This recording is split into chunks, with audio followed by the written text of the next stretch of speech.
روایتی میڈیا شاید یہ حقائق کبھی سامنے نہ لائے، وہ TRP کے قیدی ہیں جو محض سیاسی تماشوں میں الجھے رہتے ہیں۔ میں عابد علی شاہد ہوں۔ ذرا سوچئے، کیا گھر ایک محفوظ پناہ گاہ ہے یا پھر کسی حیاتیاتی موت کی تجربہ گاہ؟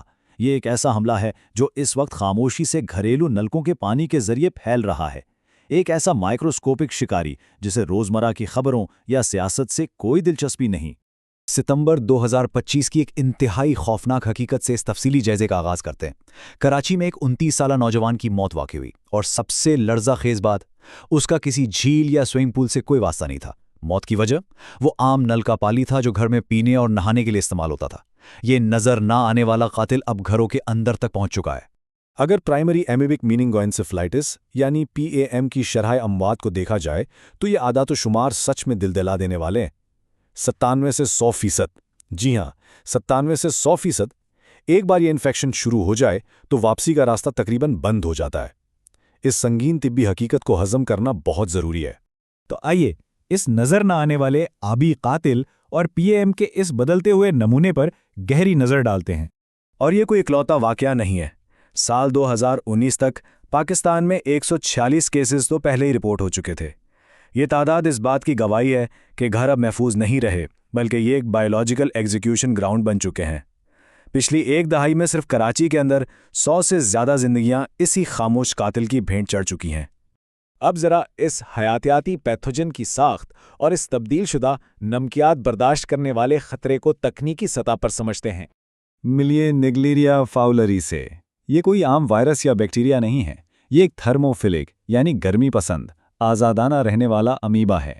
یہ 46 ڈگری سینٹی گریڈ تک کے درجہ حرارت میں تیزی سے پھلتا پھولتا ہے، اور ظاہر ہے سندھ اور پنجاب کے موجودہ موسمی حالات بالکل یہی درجہ حرارت فراہم کر رہے ہیں۔ اس کے لیے تو یہ ایک بہترین ماحول ہے۔ اگر مغربی ممالک کی ریسرچ دیکھیں تو وہاں اسے گرمیوں میں میٹھے پانی کی جھیلوں میں بچوں کے تیرنے سے جڑا خطرہ سمجھا جاتا ہے، لیکن پاکستان میں زمینی حقائق بالکل بدل چکے ہیں۔ یہاں بالغ افراد اپنے روزمرہ کے گھریلو استعمال اور وضو کے دوران محض عام نل کے پانی سے اس کا نشانہ بن رہے ہیں۔ یہاں جو میوٹیشن یا ارتقائی تبدیلی ہوئی ہے نا، وہ سب سے زیادہ پریشان کن ہے۔ دنیا بھر میں موجود عام امیبا نمکین پانی میں زندہ نہیں بچتا، لیکن کراچی کا یہ ٹائپ 2 جینوٹائپ، اس نے نمکیات کو برداشت کرنے کی ایک خطرناک صلاحیت پیدا کر لی ہے۔ اس کی وجہ سے یہ ساحلی علاقوں کے کھارے پانی کے پائپوں میں بھی مزے سے زندہ رہتا ہے، جہاں باقی جراثیم دم توڑ دیتے ہیں۔ اس کے لائف سائیکل کے 3 مختلف مراحل ہیں، لیکن ان میں سے جو ٹروفوزوائٹ مرحلہ ہے وہ ایک انتہائی متحرک اور فعال شکاری کا روپ ہے۔ صرف اسی شکل میں اس کے پاس وہ بایولوجیکل مشینری ہوتی ہے جس سے یہ انسانی ٹیشوز کو نشانہ بناتا ہے اور سیدھے الفاظ میں کھا جاتا ہے۔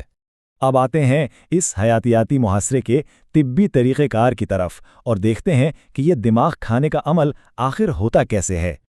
یہ بات ذہن نشین کر لینا بہت اہم ہے کہ اگر یہ پانی پی لیا جائے تو کوئی خطرہ نہیں ہوتا۔ معدے کا تیزاب اسے فوراً جلا کر ختم کر دیتا ہے۔ اصل محاصرہ تب شروع ہوتا ہے جب پانی دباؤ کے ساتھ ناک میں داخل ہو، خاص طور پر ناک کی صفائی یا وضو کرتے وقت۔ یہ پیتھوجن ناک کی حساس جھلی تک بہت آسانی سے پہنچ جاتا ہے۔ اس بے رحم محاصرے کے 3 اہم مراحل ہیں۔ پہلا ہے دراندازی، جہاں یہ ناک سے چپک کر ہڈی کو پگھلانا شروع کرتا ہے۔ دوسرا ہے دعوت، جس میں یہ باقاعدہ دماغ کے خلیات کو کھاتا ہے۔ اور تیسرا ہے دباؤ، جب مدافعتی نظام گھبرا کر ایک سائٹوکائن طوفان برپا کرتا ہے جس سے دماغ میں جان لیوا سوجن پیدا ہوتی ہے۔ یہ پورا عمل محض چند دنوں کے اندر موت پر ختم ہوتا ہے۔ اس دعوت کے مرحلے کی مائکروسکوپک ہولناکی کو سمجھیے۔ امیبا کی سطح پر امیبوسٹومز یا فوڈ کپس موجود ہوتے ہیں۔ یاد رہے، یہ کوئی تشبیہ یا محاورہ نہیں ہے۔ یہ ڈھانچے جسمانی طور پر انسانی نیورانز کو کاٹتے اور نگلتے ہیں۔ میڈیکل کی زبان میں اسے ہیموریجک نیکروسس کہتے ہیں، خلیات کی مکمل تباہی۔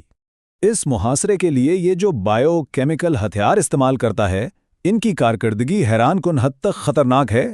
NFA1 پروٹین اسے ناک کی جھلی سے مضبوطی سے چپکنے میں مدد دیتا ہے، جبکہ MMPs نامی انزائمز لغوی معنوں میں کریبریفارم پلیٹ کی ہڈی کو پگھلا کر دماغ تک سیدھا راستہ بنا دیتے ہیں۔ مائکروسکوپک دنیا سے باہر نکل کر اب بڑے کینوس پر پاکستان کے بنیادی ڈھانچے کی ناکامی اور اس ساختی تباہی کو دیکھتے ہیں جو اس حملے کی اصل وجہ ہے۔